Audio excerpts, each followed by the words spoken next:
everybody. Hello. Welcome.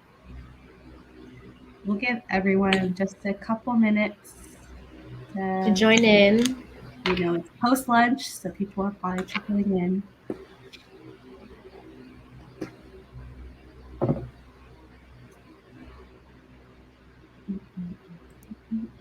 Thanks y'all for being here.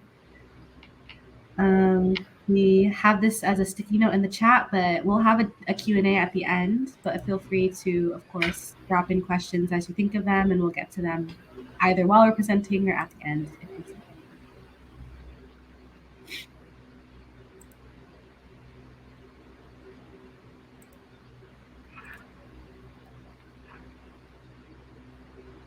I guess we'll start like at 1:32. Yeah. Give people 2 minutes just to join and everything. Mm-hmm.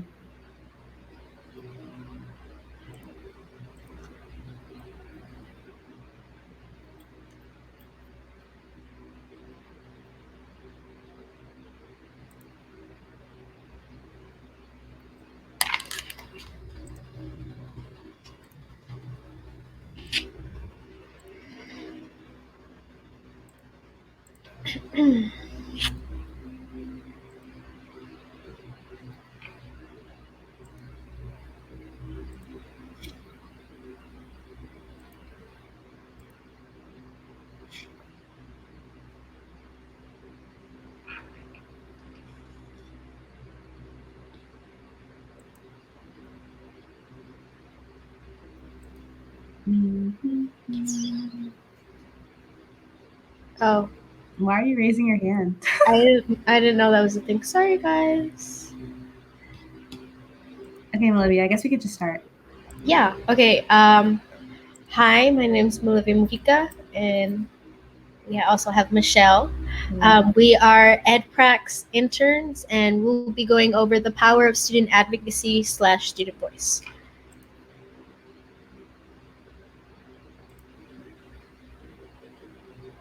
So we'll be going over introductions, and then we'll be going over what is student advocacy, and then promoting student advocacy also / the framework of what you can do to implement it within your schools. And then lastly, we will have the recent anti-CRT bill. Okay, so really quickly, we'll do introductions, and we can just drop these in the chat. And so we'll also introduce ourselves more in depth. So my name is Michelle Nguyen. I use the pronoun she, her. I am currently located in Austin, Texas, but I grew up in Connecticut. And my current role is I am an EdPrax intern, like Melivia said. We are both EdPrax interns, but I also am going to be going to law school in the fall. So that's kind of what I'm gearing up for. Melivia? My name's Melivia Mujica. My pronouns are she, they.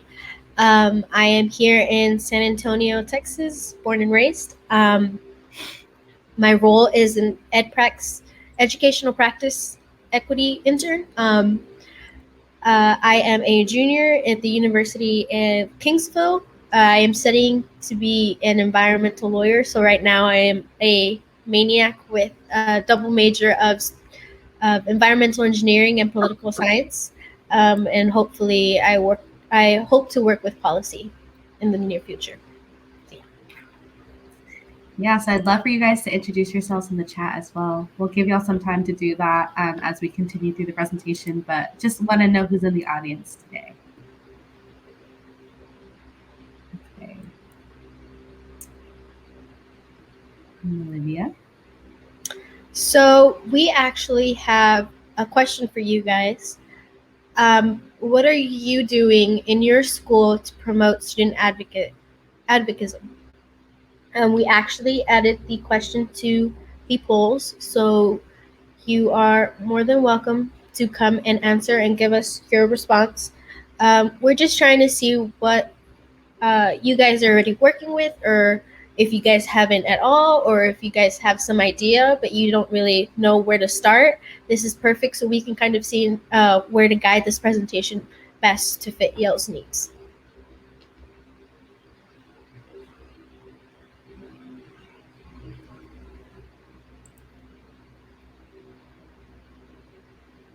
And then do you see the answers, Melivia?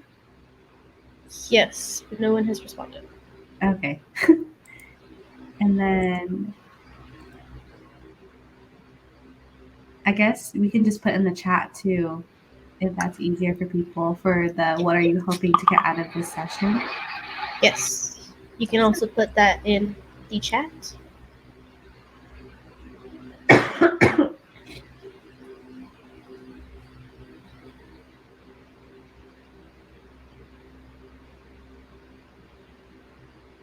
Okay. And we'll leave those open so y'all could just answer whenever you can as well. Okay. Okay. So, what is student activism? So, this is like what the entire presentation is about. And so, I'll just start off a little bit right now. But as we've seen in the past, in both Melivia and I have our experience, have our own experiences with activism and being student activists. But young voices are often the forefront of social movements, and so a lot of the most famous social justice movements in the past and currently that you've heard of have probably either been started by young people, or the main force is young people. And so the reason why I kind of joined in on this presentation with Melivia is because my honors thesis at TCU was about #activism and just about how student activism has kind of transitioned with the introduction of social media, how social media has become one of the biggest platforms for activism.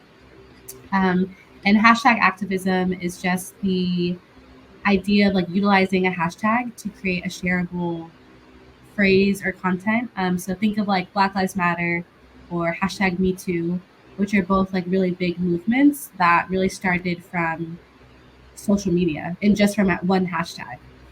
And then student voice is just really foundational to creating institutional change. And so I've experienced that with some things that I did in college. Melivia's experienced that with things that she did in high school. So those are both things that we've both experienced as the start of really big institutional changes. And I'll just like throw in an example. So when I was in college, I noticed TCU, Texas Christian University, is where I went to school, and we did not have, well, we had a core curriculum because we were a liberal arts institution. And so we had a bunch of classes that we had to take in order to graduate, but we didn't have anything in relevance to diversity, equity, inclusion, belonging. We had components that were like cultural awareness and global awareness, but they were pretty diluted. And so people could take like almost any class and it would count for global awareness or cultural awareness. And so we wanted to be intentional. And a lot of students felt like if there was a class,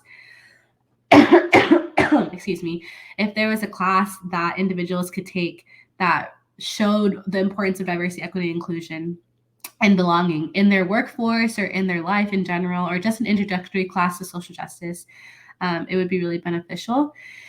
And so we worked together to gather a bunch of students and just like use those testimonies as an example or as the foundation for creating that component that's now in place at TCU.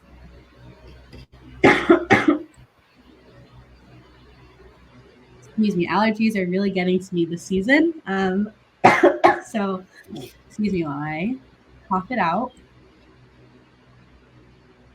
Okay, so really quickly, I'll also talk about just examples of student activism in our past. So the Greensboro sit-in happened during the Civil Rights Movement, and it's just when college students sat in at a diner and stayed there even after refusing service or being refused service.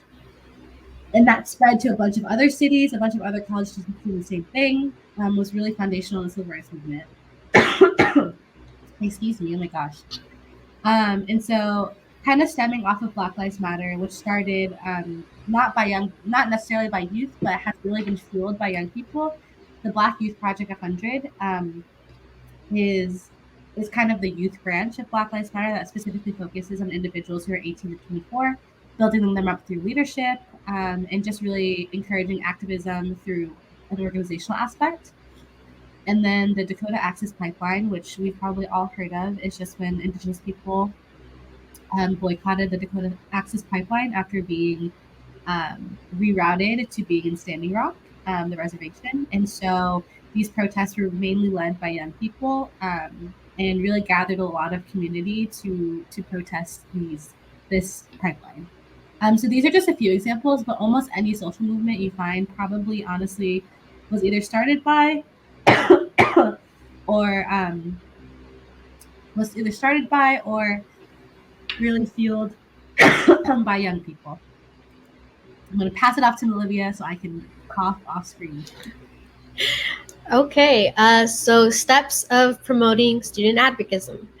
I kind of did a small framework of 6 steps that you can utilize within your school to promote student advocacy.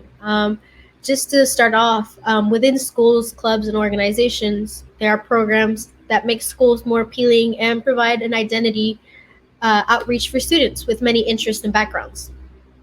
Although there are many ways a student can get involved in their interests, some schools don't always provide the adequate number of clubs for certain interests for certain populations.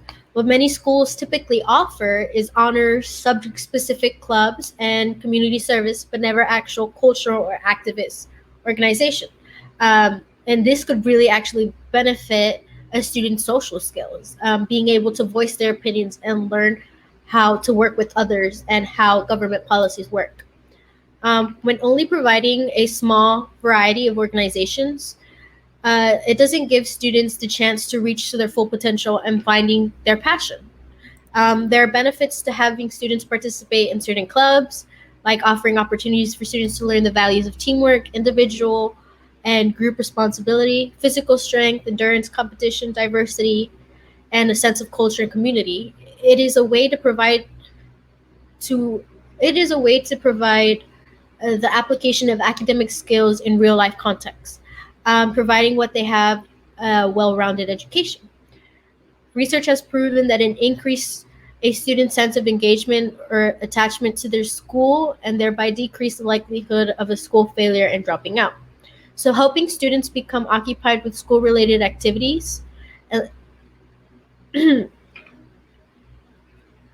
sorry. So helping students become occupied with school-related activities is awesome and great, but when we have them more culturally or problem-specific clubs and organizations, that is actually helping them create a more life skills that they can use further on.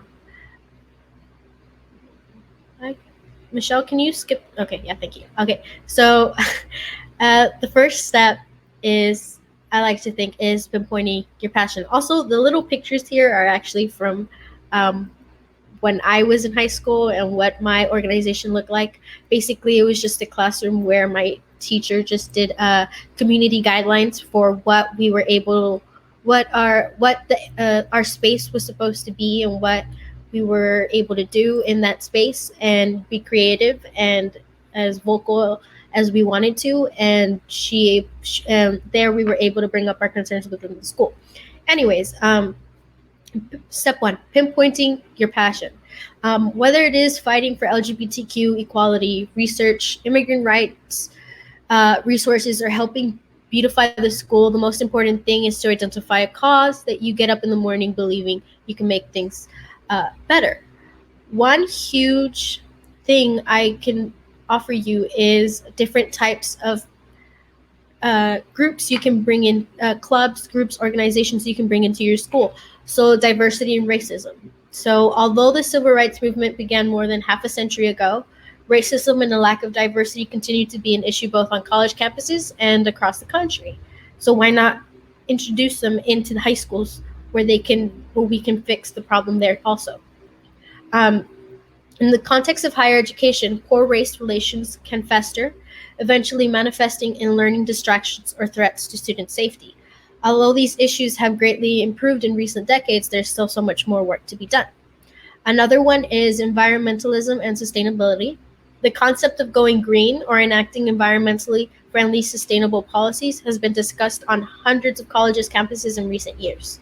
Whether pushing for more recycling, receptacles, encouraging the faculty to shift from more paper essays to online ones, or installing water stations for refillable bottles. These are many ways to promote the preservation of natural resources in a higher education setting.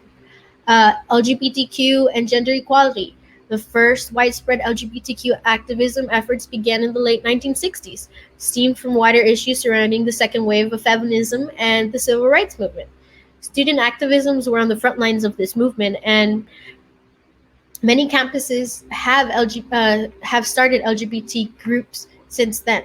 Some of the issues directly affecting students include equal access to housing and transgender bathrooms. This is something you can bring up and have specific groups and clubs, and you can introduce them into your school or district.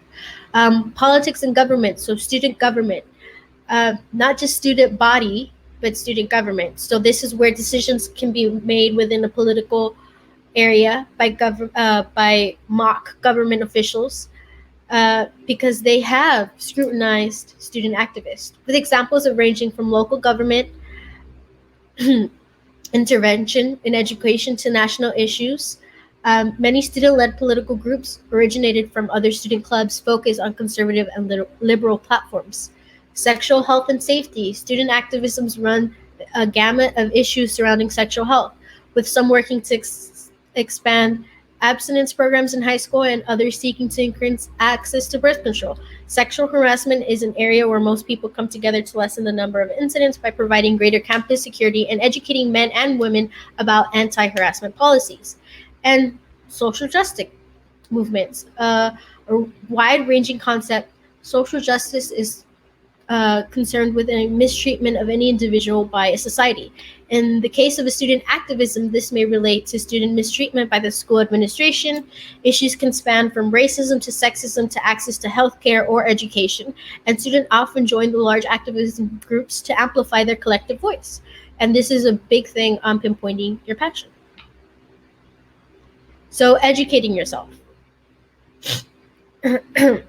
Depending on your interest, there is already an existing related organization.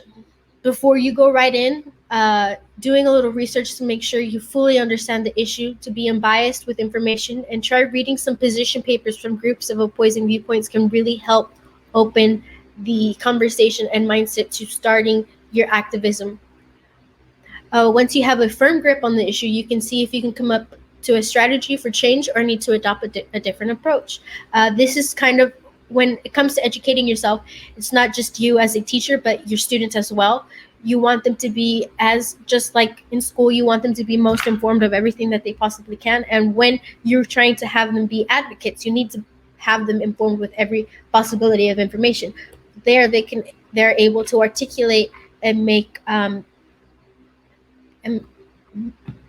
do what they need to do to change whatever things they want to do within the school, or whether it be to reach out or advocate or anything of that.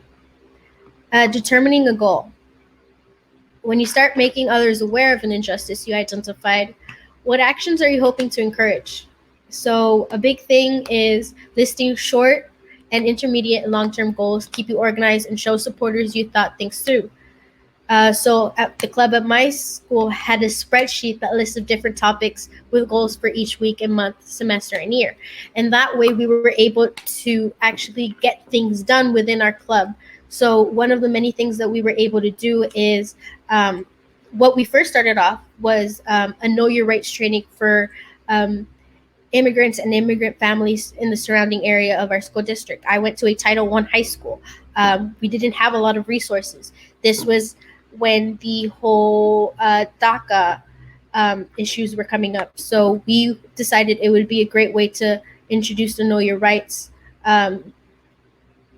We had a Know Your Rights event at the high school, and there we were able to provide information and resources for these parents and students and families to help them with whatever issue that they have. Something else that we did is we did an LGBTQ sensitivity training for our students, for our teachers, because we did have a lot of problems with teachers not being sensitive to LGBTQ members or students. This is something that we also did on the spreadsheet. We decided that we wanted to make a change each year, and that is something that you need to do in order to keep going with the activism. A lot of people get lost because you go to a march and that's it. You go to a march and that's it. But if you set goals for yourself and you keep up with them, there's a way where you can make an actual movement. Tapping into resources. Activisms looking for strength in numbers should start on their school campus, preferably reaching out to faculty or staff members who will advise you, but don't shy away from contacting national groups. Many toolkits filled with the media strategies and organization plans. So personally, I lived on the south side of San Antonio. We didn't have a lot of mental health resources. So we actually worked with the city of San Antonio to help get resources to be provided to the south side of San Antonio. And here you can see where we actually were succeeding with that. So this is where we tapped into resources. I mean, government officials and people in leadership roles, adults in leadership roles who are supposed to help the community, love to hear from students, love to hear our concerns. That is a great way. Just sending an email, asking them, like, is there anything that can help us? That is a great way into tapping into your resources. It is a great way to get the ball moving into figuring out what kind of activism you can partake in. And when it comes to what type of activism, there's many different ways. There's from social media to sit-ins, to marches, to petitions, to to making organizations. There's so many different ways a student can advocate. And there's nothing stopping them in their way. It's just which way they feel most comfortable in. And tapping into the resources is a perfect example of how they can advocate for their specific needs. Time for action. So here, think about the objectives that you need to place to achieve the goal, then develop a detailed action steps to complete the objectives and meet your goals in the spreadsheet your club created. We list different skills each student had, and we had committees based for that. For example, the students on our writing committee write all the emails and papers we need. So once you have established a space where you have student advocates, not everyone is outspoken. Not everyone can speak in front of people. Not everyone can have the best writing skills. So separating students with their actual specific skills is a way to make them feel included and keep the advocacy going. Because one thing that we did see and we failed at was keeping everyone included.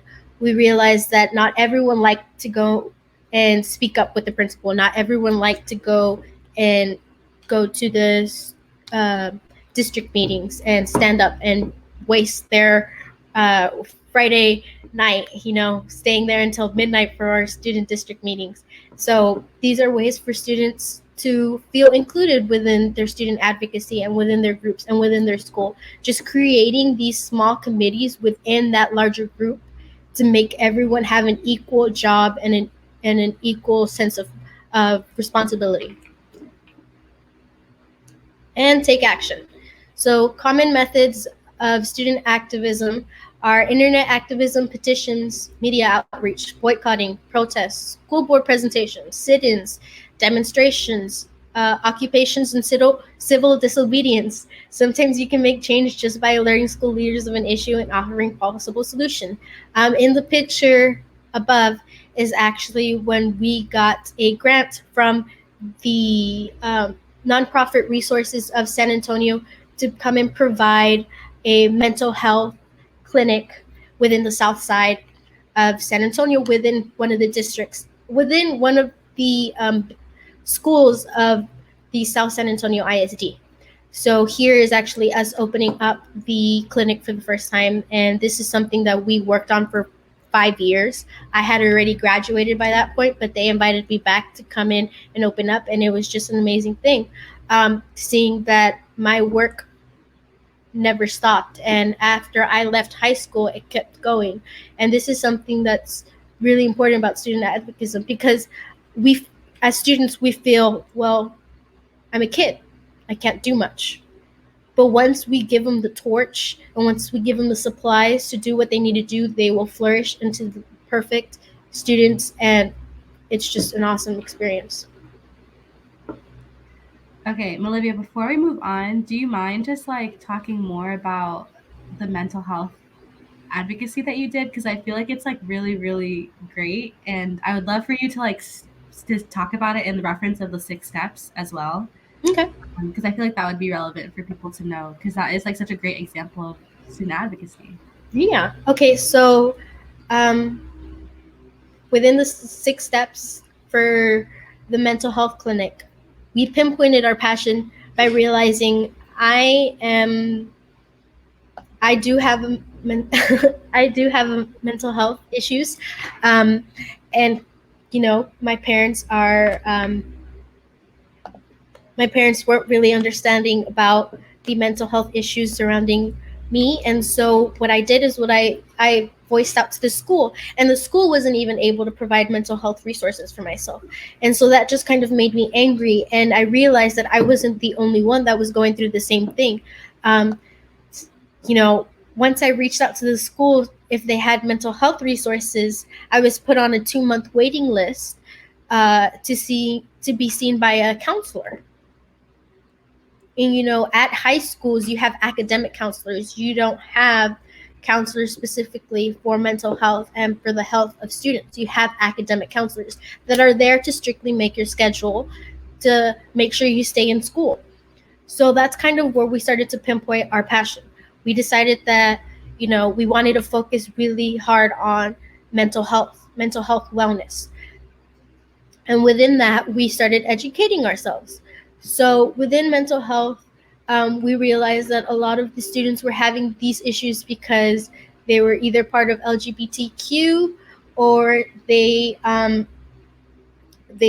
came from very stressful homes, or their parents were undocumented and stuff like that. So that's when we started to educate ourselves. We started to educate ourselves in ways where we can actually help the students. So LGBTQ, we got LGBTQ sensitivity training for the school. We were able to have them come in and talk to the teachers to, we understand that teachers are not going to be able to change. We are not going to be able to change their whole mindset of what their point of views, but we are able to teach them to be more sensitive to the students, and that's what we were able to educate our teachers with.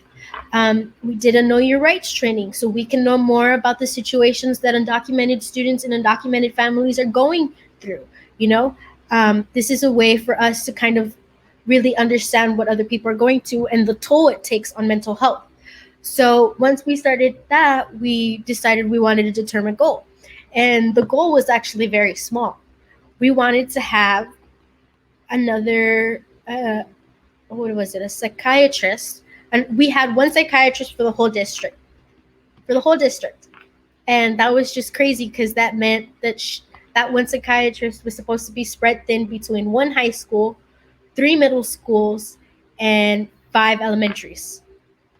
And one person cannot do all that. So what we decided is that for our goal is that we wanted to get more psychiatrists and more counselors specific for helping students join our district, whether it be they're joining in as like, that's their job now, or they're doing their community service. So actually what we were able to do is we were able to get incarnate work to get the students that were majoring. How you have to do your like learning hours. So we actually had students from Incarnate Work that were studying psychiatry to come and provide help for these students at the high school. From then on, we started to tap into our resources. We started reaching out to our city council members on mental health resources surrounding our area. We realized that there weren't any, and we'd actually have to drive out of our district to find mental health help and clinics and counseling or psychiatry just to get your medication, anything like that. So we tapped into our resources. From then on, we actually figured out that we wanted to create an action plan, make an actual structural plan. So from then on, after pinpointing our passion about wanting to help other students with mental health, educating ourselves on the different ways mental health can have a toll on students, after determining a goal on what exactly we wanted to do, and after tapping into all of our resources, we created an action plan. So we actually created an action. We actually proposed a grant for the city of San Antonio to provide resources for the south side of San Antonio. We actually got approved for a $5 million grant to provide mental health resources in the south side of San Antonio within one of our schools. Sadly, the school district said no. So we lost the the bill, and it was horrible, but we kept fighting. That was a big hit for us. We lost the $5 million grant, $5 million grant from the city of San Antonio to help with mental health in the south side of San Antonio. It was a big thing, and, we got shut down. And because we got shut down, we were very, sad about that. But then we realized that maybe we can still do something else. So within the school, we actually got, what did they call it? Like CIS, organizations like that to come and help. And we actually created a mental health clinic. And we call it a clinic, but it's actually a building where multiple nonprofit organizations come and provide their resources to these students, from English being your second language, so English classes for parents and family members. We had a food pantry, we had group counseling, we had LGBTQ community group there to provide, a sense of belonging for students that belonged within those groups. And we just kind of created this space. We created this building where they were able to provide all these abundance of resources for these students. And that's how kind of what Take Action. Thanks, Melivia. That is awesome. And I'm glad that you got to go back, which is really cool. Yeah. Because I feel like that's an issue also with student advocacy a lot of times, is because like students are only there for like 14 minutes or for 4 years. A lot of times by the time that they're ready to like make the change, they're already like graduating. So that's really cool that you were able to do that work and then came back to finish it out. Yeah. Okay, so the next piece of our presentation, which will last for a couple more minutes, and then we'll open it up for questions. If y'all have any questions, we can also continue just talking because we got really good at that in our last session. So hopefully, I don't know if anyone was here for the last gallery walk session that Melivia and I did. We talked a little bit about the anti-CRT bill. So this is really specific to Texas, although I'll say a lot of other states, I think Georgia and Florida included, and also other states are on their way to either proposing an anti-CRT bill or kind of having the conversation. And so although this is like specific to Texas, it is also relevant to a lot of other states as well. So House Bill 3979, which happened during the last legislative session, would prohibit instruction and discussions about certain topics related to race, sex, diversity, and discrimination in social studies, history, government, and civics courses. So this, I think, is pretty dangerous in terms of curriculum, as far as curriculum goes, also as far as student advocacy goes. And we kind of broke this down in our last session as well, but something that's really important for students and for students to be able to really be empowered to start activism is being able to understand their own identity and being able to understand who they are. And a lot of that has to do with like the conversations that they have in class. And I know for me, in high school and in college, the way that I understood who I was as an Asian American woman came through with like class discussion and like scholar and like reading, honestly, like academia about race, about critical race theory, and putting words to things I had experienced for like years. And Melivia and I talked about this in our last session as well, that our parents are probably not super supportive of us in terms of being student activists. And so sometimes the classroom is the only space that we really feel comfortable having those conversations and being empowered to do advocacy work, because we weren't getting that support from home. In addition to that, like I learned more about like my parents' history through watching documentaries and reading books than I did from them. Because they just like didn't want to talk about it, or they didn't even know what was happening. They didn't have the access to like put terms to their experiences either. So this bill in general is dangerous for a lot of reasons, but specifically with student advocacy, it really puts a barrier to students feeling comfortable speaking up. So a few points we have here is that school districts will be able to support their teachers, staffs, and students who want to have these conversations. Educators will not be able to teach their students and encourage this participation in learning, which is especially relevant. At least for me, I cannot imagine a history curriculum that does not include conversations about race, sex, diversity, and discrimination. Those are very relevant topics in our history. I also think that in order to teach a holistic history course, they have to be included. And then kind of that last point, students won't be able to fully explore and engage in these subjects because they're getting a huge portion of it ripped out based on an anti-critical race theory bill. Something we also talked about in our last session is how critical race theory is just this term that's being thrown around, but not a lot of people know what it means. Not a lot of people know what it stands for.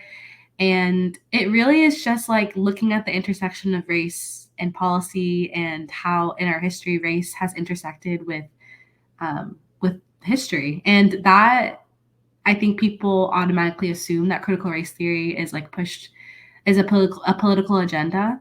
But it's important to talk about these issues. It's important for students to get to hear about their own history. It's important for students to hear about the history of other people. It's important for this to be done in a controlled environment like a classroom, where teachers are trained and accurately knowledgeable about these topics. It's important to get critical race theory embedded into our curriculum. It's important for teachers to be trained on it. These are all really important things, especially for student activism. And so we would love to go more in depth about this. Melivia and I are not policy experts. We are not pros on policy. IDRA and EAC has great people who are policy experts who would be more than happy that we would connect y'all to if you wanted to learn more about it. But we've been talking about it as an organization, and this is just like the first step to a very slippery slope that can really, really start to create guidelines for curriculum that is honestly just inequitable and does not provide a realistic background of our country. And that's not fair to our students, and that's not fair to education as a whole. So we would love to know from y'all, what are ways that you think we can utilize student voice against House Bill 3979 and Senate Bill 3, which just came out. And that is the bill that basically eliminated all of these important topics from history. So if you look at, if you have time, please look at the Senate Bill 3 and the edits that were made.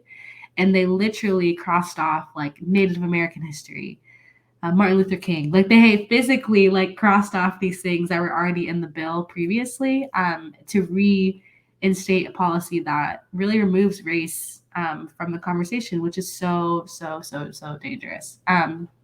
So I'll drop these links in the chat and would love to know your thoughts about what ways we can utilize student voice against House Bill 3979 and Senate Bill 3. Also, like, because we have about 10 minutes left of the presentation, would love to also open it up to questions in general. If anyone has questions in the chat, you can just pop those in. But yeah, I'll send these links out in the chat right now. But maybe we can start, Melivia, if you want to answer about maybe what ways you think that we can use student voice against these bills. Yeah, as someone, if you haven't seen what's been crossed out, it's horrendous and it's crazy. And as a Latinx woman, it's kind of like they're it's kind of like they're erasing our history. They're trying to erase where we came from, erase what happened to us, and you just in general erase our history. Um, Informing students about these things can help students give them the spark that they need to start bringing up these conversations, and even just bringing up these conversations is a great way. Yes, thank you, Amanda, for my my article on the steps of helping students become activists as a teen's advice. Again,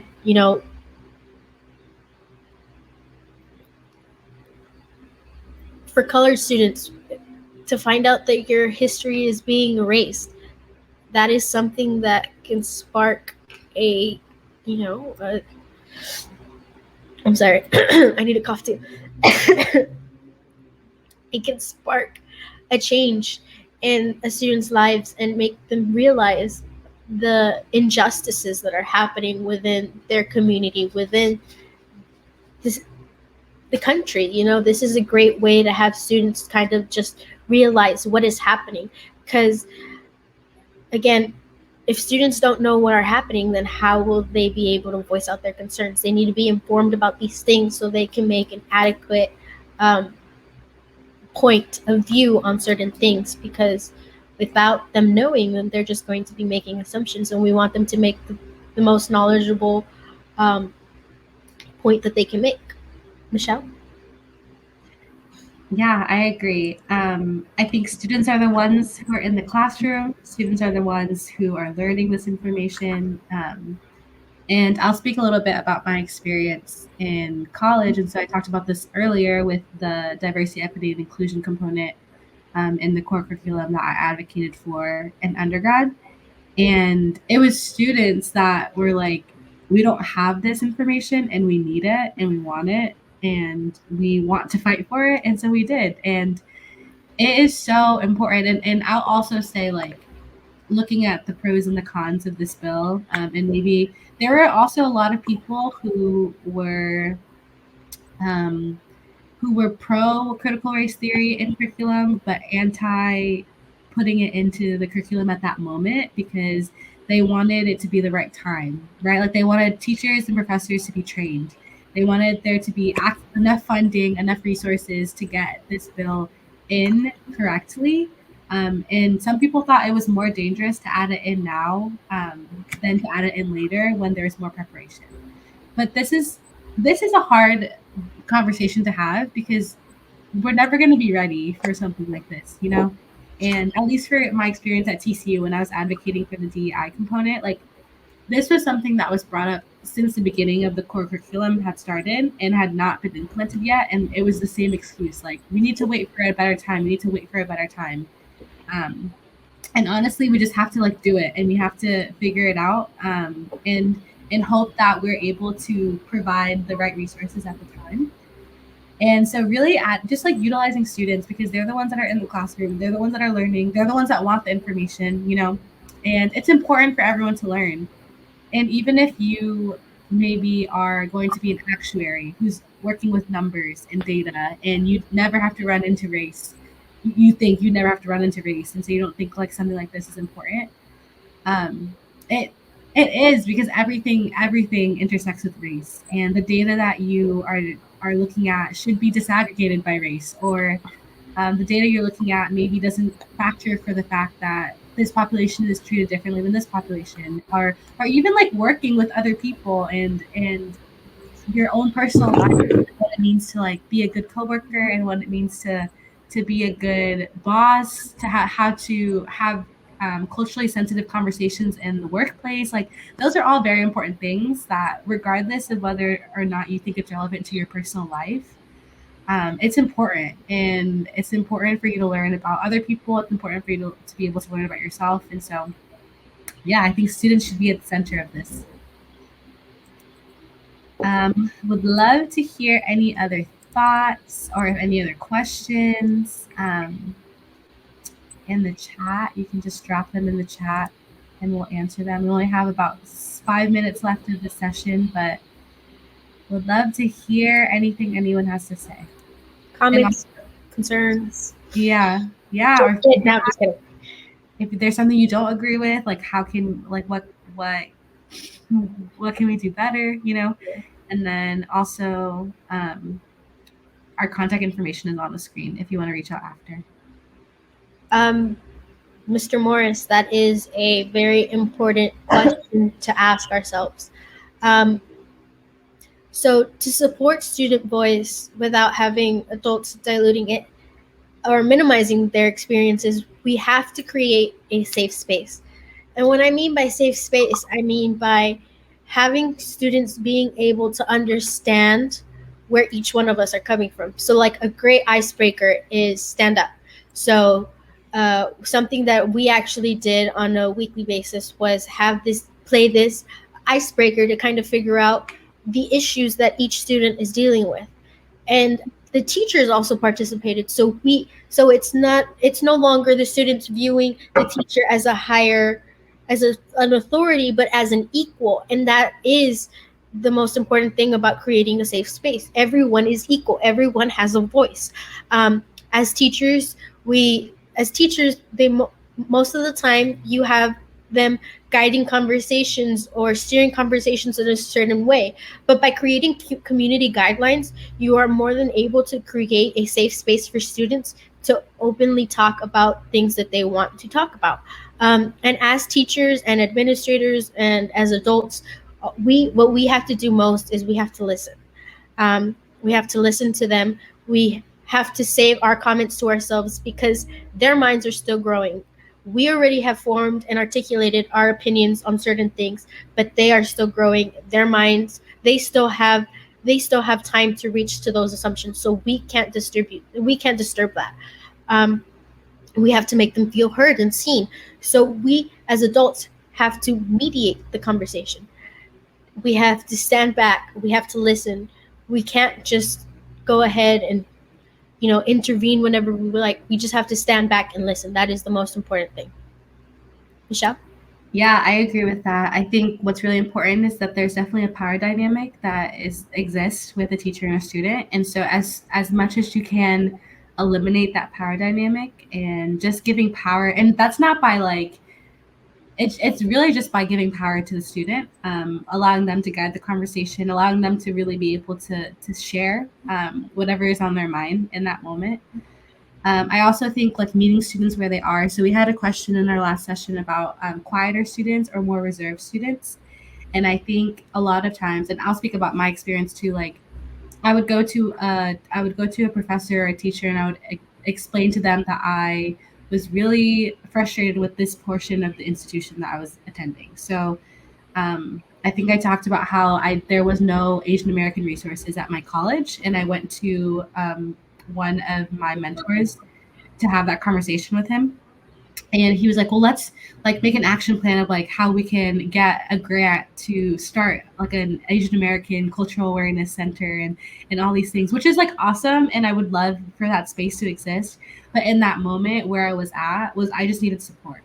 I needed, as my mentor was Asian American, and I thought like as a mentor, he would understand, like, I just needed someone to like relate to me and understand with me. But I think with him, he was utilizing that conversation as a moment to like push his own agenda, I guess, because he wanted this thing, and not that I didn't want it, but that's not what I needed at that time. And so I think meeting students where they are and asking them what they need. And if they're like, I want to start an Asian American Cultural Center, like then that's when you're like, yeah, let's do it. Like, here's the steps, whatever. But just like giving power back to the student, that's really, really important. Thank you for your question. Great question. Yeah. Any other questions in our last minute? Also, feel free to email us or connect with us on LinkedIn. We'd love to hear from y'all. So grateful for the time that we spent here today. But yeah, we're always around and would love to continue this conversation at any time. So just let us know.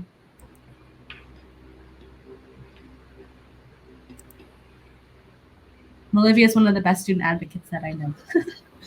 I've learned so much about her today, so she's awesome. So please reach out if you need any support in that area. Yes. I'm more than happy to help. I'm more than happy to give my insight and my personal experience on how to help you guys to create the best. How can we utilize student voice in designing curriculum? I think just ask students what they want and have them create the curriculum, literally like have them write it, and adults can support. I don't know if this is going to kick us off right at 2:20, but adults can support, and adults can definitely like utilize their expertise, whether that's what they've seen past in the past, also continuing the work even past students' graduations. But yeah, just have them literally write it and be the voice, be like the central voice in the curriculum. Yeah. Obviously, there are certain things that you have to learn, like depending on the class. Like there's certain things that you have to cover in the curriculum, but when it comes to little specialities, like as students, we can kind of say like, oh, I'd like to learn more about this. In my history class, most of us were women and Latinx, so we decided that we wanted to kind of route the curriculum into more of the Mexican American women point of view of history, and that was a great way that our teacher allowed us to just kind of learn ourselves and kind of write our own curriculum. And that is just like a perfect way, finding a kid's interest and finding, like, obviously they're not going to talk about it out loud, but like asking these questions, open-handed questions is a great way to start, asking them what they want. Yeah, great question though. Okay, I guess we're at time, but thank you all for your time, and feel free to reach out at any point. Thank you all. Bye.